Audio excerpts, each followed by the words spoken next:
Assalamualaikum warahmatullahi wabarakatuh. Rabbi shrah li sadri wa yassir li amri wahlul 'uqdatam min lisani yafqahu qawli amma ba'd. Bagaimana kabarnya anak-anak hari ini? Sehat semuanya nggih? Alhamdulillah kita semua masih mendapatkan nikmat sehat sehingga kita dapat hadir di sini bertatap muka walaupun lewat layar secara online. Namun kita semua patut bersyukur karena masih diberikan kesehatan oleh Allah Subhanahu wa taala. Baiklah, menyambung pelajaran yang kemarin kita membahas tentang ibadah haji. Apa itu pengertian haji, rukun, syarat, sunnah, serta larangan-larangan ketika kita melaksanakan ibadah haji. Baiklah, Ibu akan share PPT-nya. Pengertian haji. Haji menurut bahasa adalah menuju ke suatu tempat yang dimuliakan atau diagungkan oleh sesuatu kaum atau peradaban. Dan haji menurut istilah adalah niatan datang ke Baitullah untuk menunaikan ibadah tertentu. Hukum haji dan dasarnya. Melaksanakan haji hukumnya wajib ain bagi orang yang telah memenuhi syarat haji. Dalil Al-Quran tentang wajib haji yang berbunyi, A'udzubillahi minasyaitonirrajim, Bismillahirrahmanirrahim. Man dakhala kana aminan walillahin nasi hajjul baiti man istata'a ilaihi sabila wa man kafara fa innallaha ghaniyyun 'anil 'alamin. Yang artinya mengerjakan haji adalah kewajiban manusia terhadap Allah, yaitu bagi orang-orang yang sanggup mengadakan perjalanan ke Baitullah. Barang siapa mengingkari kewajiban haji, maka sesungguhnya Allah Maha Kaya, tidak memerlukan sesuatu dari semesta alam. Dan dari hukum yang lain, wattaqullaha wa'lamu annallaha syadidul iqab. Artinya, dan bertakwalah kepada Allah dan ketahuilah bahwa Allah sangat keras siksanya. Jadi, haji atau ibadah haji diwajibkan bagi seorang muslim yang mampu. Baik itu mampu kesehatannya, mampu jasmani dan rohaninya, serta mampu bekalnya atau biayanya, sehingga semuanya sudah memenuhi syarat, maka segeralah melaksanakan ibadah haji. Untuk selanjutnya, syarat-syarat haji. Yang pertama Islam, yang kedua berakal, yang ketiga baligh, yang keempat merdeka, dan kelima sehat dan mampu. Nah, syarat-syarat haji yang pertama tadi adalah Islam. Jadi orang yang melaksanakan haji itu adalah orang Islam. Kewajiban bagi orang Islam. Selain Islam tidak diwajibkan. Karena syarat rukun adalah pertama orang Islam, yang kedua baligh. Nah, baligh di sini adalah usia anak-anak laki-laki biasanya sekitar umur 15 atau 13 tahun nggih. Untuk perempuan 9 tahun atau 12 tahun. Itu ukuran baligh menurut para ulama yang kita patut ketahui nggih. Terus yang ketiga adalah tadi berakal nggih. Berakal dulu baru baligh ya. Berakal lah. Ini berakal adalah orang yang sehat pikirannya, bukan orang gila atau orang yang sedang mabuk, karena orang gila dan mabuk hilang akalnya, jadi tidak bisa berpikir secara positif. Yang keempat merdeka. Merdeka di sini adalah karena dulu pada waktu zaman Rasulullah Shallallahu Alaihi Wasallam itu banyak perbudakan. Nah, setelah budak mereka dimerdekakan itu bisa melaksanakan ibadah haji. Sebelum itu tergantung kepada tuannya. Kalau diajak ya boleh, kalau melaksanakan sendiri tidak boleh karena masih ada tanggungan atau tanggung jawab sebagai seorang hamba atau pembantu, istilahnya sekarang pembantu. Dan yang kelima adalah sehat dan mampu lah. Ini sehat jasmani rohani, mampu biaya. pembayaran untuk berangkat ibadah haji. Yang selanjutnya adalah rukun-rukun haji. Yang pertama ihram, kedua wukuf di Arafah, ketiga tawaf, keempat sa'i, mencukur rambut, dan tertib. Nah, rukun-rukun haji harus dilaksanakan secara tertib, mulai awal sampai terakhir itu harus tertib. Tidak boleh istilahnya 1 langsung 3, 3 langsung 5, tidak boleh, harus tertib. Yang pertama tadi ihram, berniat ihram, melaksanakan ihram. Terus yang kedua wukuf di Arafah lah. Biasanya wukuf ini dilaksanakan pada tanggal 9 Dzulhijjah atau ketika mau hari raya Idul Adha bagi umat Islam yang menyembelih atau berkurban pada bulan Dzulhijjah. Yang ketiga tawaf. Tawaf adalah mengelilingi Ka'bah selama 7 putaran. Yang keempat sa'i. Setelah kita tawaf langsung kita melaksanakan sa'i. Sa'i adalah lari-lari kecil antara Safa dan Marwah sebanyak 7 kali putaran. Terus 5 mencukur rambut. Lah setelah sa'i kita melaksanakan rukun haji yang terakhir, yaitu mencukur rambut atau biasa disebut dengan tahallul. Untuk tahallul ini biasanya secara simbolis untuk perempuan itu beberapa helai sudah sah. Untuk laki-laki karena rambutnya terbuka jadi terserah motongnya, tapi paling sedikit beberapa helai sudah disahkan. Biasanya orang laki-laki kalau habis haji atau umroh itu gundul itu disunahkan, malah sunah sekali kalau setelah ibadah haji atau umroh rambutnya dipelontosi itu gundul. Ya, terus selanjutnya wajib haji. Yang pertama ihram dan mikot. Yang kedua bermalam di Muzdalifah, melempar jumroh ula, wusta dan akobah, bermalam di Mina, tawaf wada, menjauhkan diri dari hal yang diharamkan pada saat berihram. Nah, wajib haji di sini ada ihram dan mikot. Mikot adalah tempat kita mengambil niat untuk berihram. Terus bermalam di Muzdalifah. Yang ketiga melempar jumroh lah. Melempar jumroh ini adalah dulunya kisahnya adalah melempar setan dari yang mengganggu manusia biar tidak mengganggu kita semuanya. Dilempar sama batu. Kisahnya seperti itu. Terus selanjutnya bermalam di Mina lah. Kita bermalam di Mina kalau kita melaksanakan ibadah haji. Kalau umroh tidak pakai Terus tawaf wada lah. Tawaf wada adalah tawaf perpisahan. Biasanya dilaksanakan setelah kita melaksanakan rukun, syarat serta sunah-sunah, itu biasanya melaksanakan tawaf wada. Terus sunah-sunah haji. Yang terakhir tadi menjauhkan diri dari hal yang diharamkan pada saat ihram.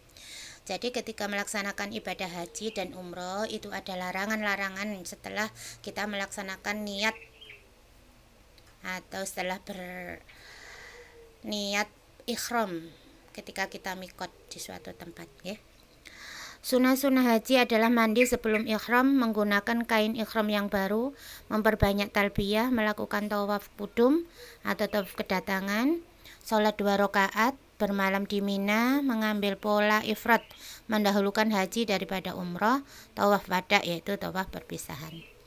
Nah, sunah-sunah berhaji antara lain mandi sebelum berihram lah. Kita sebelum ihram disunahkan untuk mandi terlebih dahulu. Untuk menggunakan sabun diperbolehkan sebelum kita niat untuk berihram atau kita mengambil mikot untuk bermikot dulu. Itu diperbolehkan untuk melaksanakan mandi, disunahkan memakai sabun wangi. Sabun yang baunya harum itu ya, itu diperbolehkan. Nanti ada larangan-larangannya. Nah, saya ini sunnah dulu. Sunnah yang kedua menggunakan kain ihram yang baru lah. Biasanya itu kalau kita melaksanakan ibadah haji kan lama ya, ihramnya mungkin kotor. Jadi kalau Ini ya, kalau sunnahnya itu mengganti yang baru ketika berikhram selanjutnya. Terus memperbanyak talbiyah lah. Ketika berhaji atau umroh, kita memperbanyak bacaan talbiyah ketika berada di Masjidil Haram terutama, nggih. Kayak dimanapun biasanya itu kita melantunkan kalimat-kalimat talbiyah, nggih.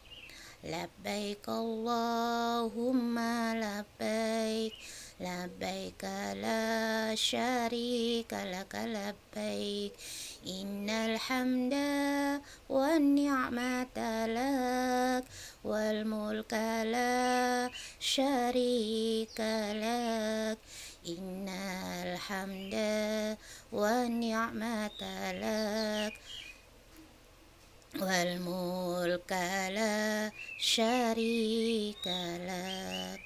Nah, itulah bacaan talbiyah yang kita kumandangkan atau kita lantunkan ketika melaksanakan tawaf atau dimanapun, tapi disunahkan ketika kita berada di Masjidil Haram. Terus sholat 2 rakaat. Nah, setelah tawaf biasanya kita disunahkan untuk sholat 2 rakaat.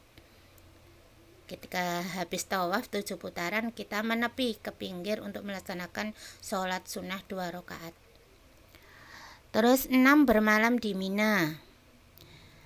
Mengambil pola ifrat, mendahulukan hajinya daripada umrohnya, karena kita berniat untuk melaksanakan ibadah haji. Jadi haji dulu yang diutamakan, setelah itu ada waktunya untuk melaksanakan umroh.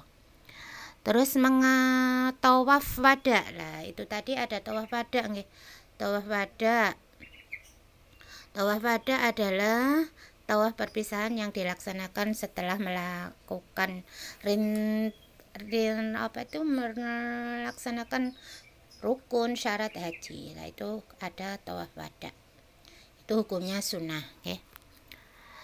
Terus selanjutnya larangan-larangan selama berikhram.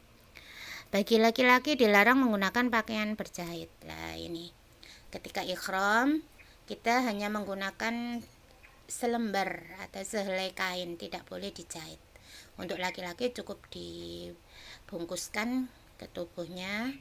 Biasanya kalau khawatir lepas dikasih ikat pinggang, biasanya itu ada ikat pinggang khusus untuk laki-laki ketika berbaju ihram. Terus bagi laki-laki dilarang menggunakan penutup kepala.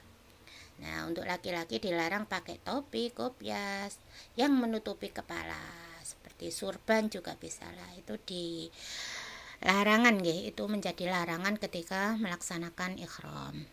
Yang ketiga, larangan bagi wanita untuk menutup muka dan telapak tangan.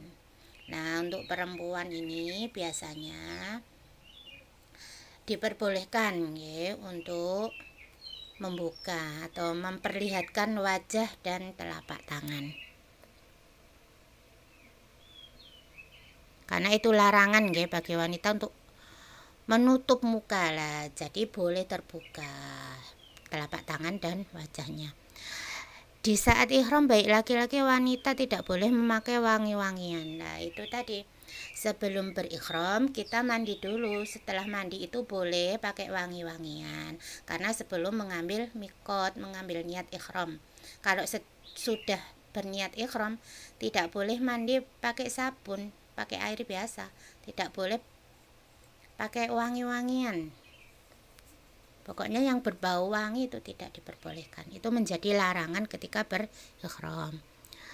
Terus dilarang menikah atau menikahkan. Nah, ini. Ketika ihram dilarang menikah atau menikahkan atau menjadi wali nikah. Dilarang bersenggama atau berjima dengan istri. Ketika berikhram lebih baik itu menjauhkan antara suami istri. Mungkin terjadi hal-hal yang tidak diinginkan sehingga larangan-larangan ihram itu bisa dilaksanakan secara tertib. Untuk firman Allah tentang larangan saat berhaji, A'udzu billahi minasyaitonir rajim. Bismillahirrahmanirrahim. Al-hajju asyhuru ma'lumat. Al-ayah. Bisa dilanjutkan sendiri itu sampai selesai ya. Terus sekarang dam atau denda dalam haji lah. Ketika larangan-larangan tersebut kita laksanakan, kita mendapatkan sanksi atau denda yang wajib kita bayar. Yang pertama, ketika bersetubuh dalam keadaan ihram. Nah, ini dendanya adalah memilih salah satu di antara 3 berikut: menyembelih 1 ekor unta atau lembu atau 7 ekor kambing, dan hajinya wajib diulang. Bila yang pertama tidak mampu, maka ia wajib memberikan sedekah atau makanan seharga 1 ekor unta kepada fakir miskin. Yang ketiga, bila tidak mampu keduanya, maka diwajibkan berpuasa dengan perhitungan 0,8 kg daging unta atau setara dengan 1 hari berpuasa. Nah, itu makanya larangan-larangan ketika berihram harus kita jauhi ketika kita melaksanakan ibadah haji atau umroh. Walaupun umroh itu sama, larangan-larangan itu ketika kita berihram sama. Tidak boleh melakukan hal-hal yang dilarang. Larangan yang kedua adalah memburu atau membunuh binatang hewan. Nah, ini biasanya hewan-hewan tertentu yang ditentukan untuk kita wajib membayar denda atau membayar dam. 1, menyembelih hewan yang setara dengan yang diburu atau dibunuhnya, bersedekah sebanyak atau seharga hewan tersebut pada golongan fakir miskin. Bila tidak mampu keduanya, maka diwajibkan berpuasa dengan hitungan 0,8 kg daging unta setara 1 hari puasa. Itu larangan ketika memburu atau membunuh hewan ketika kita berihram.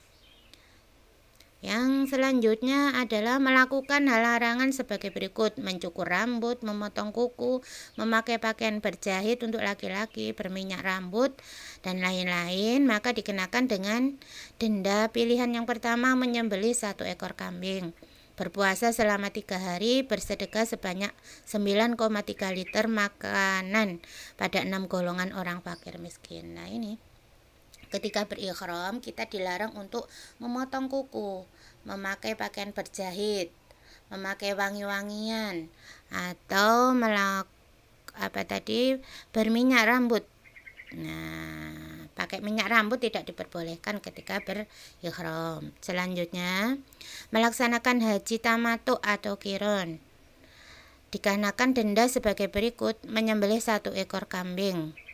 Jika tidak mampu, diwajibkan puasa selama 10 hari. Di saat melanggar salah satu wajib haji, maka dikenakan denda yang sama dengan yang dilakukan haji tamattu atau haji qiron. Nah, ini semuanya adalah larangan-larangan ketika kita berihram dalam melaksanakan ibadah haji, ya. Semoga kita semuanya bisa melaksanakan ibadah haji ataupun ibadah umroh ke Tanah Suci Al-Madinah Al-Munawwarah serta Al-Makkahul Mukarramah. Amin amin ya rabbal alamin. Demikianlah pertemuan hari ini. Semoga kita minggu depan bisa bertemu lagi untuk membahas lebih detail lagi tentang ibadah haji, baik itu larangan, sunnah, syarat, rukun haji. Terima kasih. Akhirnya kita tutup dengan doa kafaratul majlis. Subhanakallahu wa bihamdik asyhadu an la ilaha illa anta astaghfiruka wa atubu ilaik. Amin. Nanti apabila ada kurang jelasnya bisa ditanyakan di grup nih untuk sesi tanya jawabnya. Akhirnya Ibu undur diri. Mudah-mudahan kita selalu diberikan kesehatan oleh Allah dan jaga kesehatan kalian semuanya. Akhirnya, wassalamualaikum warahmatullahi wabarakatuh.